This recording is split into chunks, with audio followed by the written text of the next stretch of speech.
പിണറായി വിജയൻ വീണ്ടും മുഖ്യമന്ത്രിയാവണമോ? എന്താണ് നിങ്ങളുടെ അഭിപ്രായം? 2026 മെയ്യിൽ കേരളത്തിലെ പുതിയ ഇലക്ഷൻ റിസൾട്ട് വരികയാണ്. 2026 മെയ്യിലാണ്. ഇനി ഏകദേശം 1 വർഷം കൂടെ ബാക്കിയുണ്ട്. നമുക്കൊന്ന് ചിന്തിച്ച് നോക്കാം. കേരളത്തിൽ അദ്ദേഹം വീണ്ടും അധികാരത്തിൽ തുടരണോ വേണ്ടയോ? ചിലർ ചോദിക്കുന്നുണ്ട്. അദ്ദേഹം കേരളത്തിലെ ജനങ്ങൾക്ക് വേണ്ടി എന്തെങ്കിലും വികസന പ്രവർത്തനങ്ങൾ നടത്തിയിട്ടുണ്ടോ? കേരളത്തിലെ പാവപ്പെട്ട ജനങ്ങൾക്ക്, അതായത് വയോജനങ്ങൾക്ക് വേണ്ടി അദ്ദേഹം എന്തെങ്കിലും ചെയ്തിട്ടുണ്ടോ? അദ്ദേഹം റോഡ് വികസനം നടത്തിയിട്ടുണ്ടോ? നമ്മൾക്കൊന്ന് അതിലേക്കൊന്ന് കടന്നു പോകാം. കേരളത്തിൽ നടന്നിട്ടുള്ള വികസനങ്ങൾ.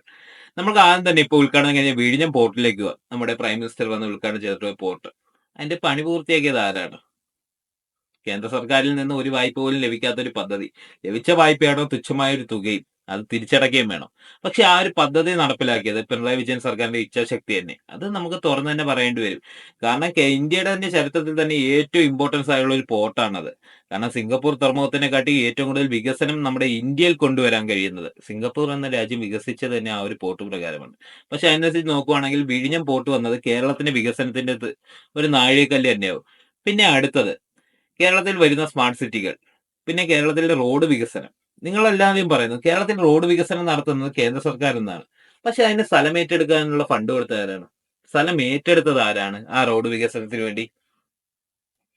ചിലരെങ്കിലും കണ്ണും അടച്ച്. അതായത് റോഡ് വികസനം ഇഷ്ടംപോലെ നല്ല ഇതുവരെ ചരിത്രത്തിൽ കൊടുക്കാത്ത പൈസ കൊടുത്തിട്ടാണ് സർക്കാർ സ്ഥലം ഏറ്റെടുത്തത്. ആ ഒരു സ്ഥലം ഏറ്റെടുത്ത് പൈസ വാങ്ങിച്ചവർ തന്നെ പറയുന്നു ഞങ്ങൾക്കൊന്നും കിട്ടിയിട്ടില്ല. സംസ്ഥാന സർക്കാർ ഒന്നും ചെയ്യുന്നില്ല എന്ന്. എന്ത് ചോദ്യമാണിത്? ഇത്രയും പൈസ എണ്ണി വാങ്ങിച്ചിട്ട് നിങ്ങൾക്കൊന്നും കിട്ടിയിട്ടില്ലെന്നോ? മോശം. വളരെയധികം മോശം. സ്ഥലം ഏറ്റെടുത്തത് സർക്കാരാണ്. ഇൻഫ്രാസ്ട്രക്ചറും പദ്ധതികളും അതിനുവേണ്ട എല്ലാ സഹായങ്ങളും ചെയ്തു കൊടുക്കുന്ന കേരള സർക്കാർ തന്നെയാണ്. പക്ഷെ എന്നിട്ടും ചിലർ പറയുന്നു അത് കേന്ദ്ര സർക്കാരിന്റെ മാത്രം പദ്ധതിയാണെന്ന്. കൊള്ളാം. നല്ല കയ്യിലിരിപ്പ്. പിന്നെ കേരളത്തിലെ വയോജനങ്ങൾക്ക് പെൻഷൻ കൊടുക്കുന്നുണ്ട്. നല്ല രീതിക്ക് പെൻഷൻ കൊടുക്കുന്നുണ്ട്. ഇടയ്ക്കിടയ്ക്കൊക്കെ മുടക്കം ഉണ്ടായിട്ടുണ്ട്. പക്ഷെ അദ്ദേഹം പെൻഷൻ കൊടുത്തു തീർത്തുകൊണ്ടേയിരിക്കുന്നു. പിന്നെ കേരളത്തിലെ ഏറ്റവും വികസനത്തിന് നാഴികക്കല്ലായ ഒരു പദ്ധതി ഉണ്ടായിരുന്നു. കേരയിൽ. നമ്മൾ യു.ഡി.എഫും ബി.ജെ.പി ഒരുമിച്ച് പാര പണിഞ്ഞ് ഇല്ലാതാക്കിയ ഒരു പദ്ധതി. കേരയിൽ. ആ പദ്ധതി നടപ്പിലാക്കിയിരുന്നെങ്കിൽ 12 മണിക്കൂർ ചെന്നെത്തേണ്ട ഒരു സ്ഥലത്ത് 4 മണിക്കൂർ കൊണ്ട് കേരളത്തിലെ ജനങ്ങൾക്ക് ചെന്നെത്താമായിരുന്നു. പക്ഷെ എന്തുകൊണ്ടോ ആ പദ്ധതി നടപ്പിലാക്കാൻ ഇവിടുത്തെ യു.ഡി.എഫുകാരും ബി.ജെ.പിക്കാരും ഒരുമിച്ച് അതിനെതിരെ സമരം നടത്തി. കല്ലുകൾ പറിച്ചെറിഞ്ഞു, മുണ്ടുപൊക്കി കാണിച്ചു. ഇതെല്ലാം നമ്മൾ കണ്ടതാണ് ടിവിയിലൂടെ. എന്നിട്ട് കേരളത്തിലെ വികസനത്തിന് തടസ്സം നിൽക്കുന്ന ബി.ജെ.പി സർക്കാർ വരണോ? അതോ കേരളത്തിൽ ഒരു വികസനവും ഞങ്ങൾ നടത്തത്തില്ല എന്ന് നായക്ക് രാമായണം ടിവിയുടെ മുന്നിൽ വന്നിരുന്ന് പറയുന്ന പ്രതിപക്ഷ നേതാവില്ലേ വി.ഡി. സതീശൻ. അദ്ദേഹം നയിക്കുന്ന ഒരു പാർട്ടി അധികാരത്തിൽ വരണോ?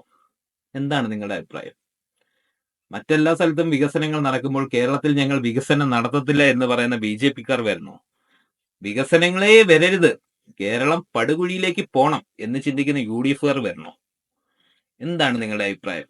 നമുക്ക് ജസ്റ്റ് ഒന്ന് തിങ്ക് ചെയ്ത് നോക്കാം. അതായത് രാഹുൽ ഗാന്ധി ഇപ്പോഴും മത്സരിക്കുന്ന അമേഠി എന്ന് പറയുന്ന മണ്ഡലം ഇല്ലേ? ആ മണ്ഡലം ഇന്ത്യക്ക് സ്വാതന്ത്ര്യം കിട്ടിയപ്പോഴും എങ്ങനെ ഇരുന്നു, അതിനുശേഷം 10-70 വർഷം കഴിഞ്ഞതിന് ശേഷം എങ്ങനെ ഇരിക്കുന്നു എന്നൊന്ന് നിങ്ങൾ ചിന്തിച്ചു നോക്കിയാൽ മതി. അതിൽ നിന്ന് നമുക്ക് അതിന്റെ നല്ലൊരു ചിത്രം മനസ്സിലാവും. എന്തുകൊണ്ടാണ് ബി.ജെ.പിക്കാരും എന്തുകൊണ്ടാണ് കോൺഗ്രസ്സുകാരും കേരളത്തിൽ വികസനം നടപ്പിലാക്കരുത് എന്ന് പറയുന്നത്? കാരണം വികസനം നടപ്പിലായില്ലെങ്കിൽ നാട് മുരടിക്കും. നാടിലെ യുവാക്കൾ നാട് വിടും. പിന്നെ ഈസി ആയിട്ട് അവർക്ക് അവിടെ അധികാരം പിടിച്ചെടുക്കാം. കാരണം അറിവുള്ളവൻ പല പല ദേശങ്ങളിലേക്കും യാത്ര ചെയ്തു പോകും. അറിവില്ലാത്തവർ നമ്മുടെ നാട്ടിൽ തന്നെ ഇരിക്കും. അവർ നമ്മുടെ സർക്കാരാണ് വികസനം കൊണ്ടുവരാത്തത്, നമ്മുടെ സർക്കാരാണ് വികസനം മുരടിപ്പിക്കുന്നത് എന്ന് പറയും ബി.ജെ.പിക്കാരും കോൺഗ്രസ്സുകാരും. അങ്ങനെ പറയുന്ന വേളയിൽ വോട്ട് ആർക്ക് ചെയ്യും? ഈ പറയുന്ന സത്യമാണെന്ന് അറിഞ്ഞ് നമ്മൾ ഇവർക്ക് രണ്ടുപേർക്കും വെച്ച് കുത്തി കൊടുക്കും. അത് തന്നെയാണ് നടക്കാൻ പോകുന്നത്. അത് തന്നെയാണ് അവരെ പ്ലാനും. നമ്മുടെ നാട്ടിൽ നടക്കുന്ന സകല വികസന പ്രവർത്തനങ്ങളും എങ്ങനെ ഇല്ലാതാക്കണം, എങ്ങനെ നശിപ്പിക്കണം എന്നാണ് അവർ ചിന്തിക്കുന്നത്. അല്ലാതെ നാട്ടിൽ വികസനം വരണം എന്നുള്ളതല്ല അവരുടെ ചിന്ത. എങ്ങനെയും അധികാരത്തിൽ എത്തണം എന്നത് മാത്രം. അത്രേ ഉള്ളൂ. ഇനി പറയൂ, നിങ്ങളുടെ വോട്ട് നിങ്ങൾ ആർക്കാണ് ചെയ്യാൻ പോകുന്നത്?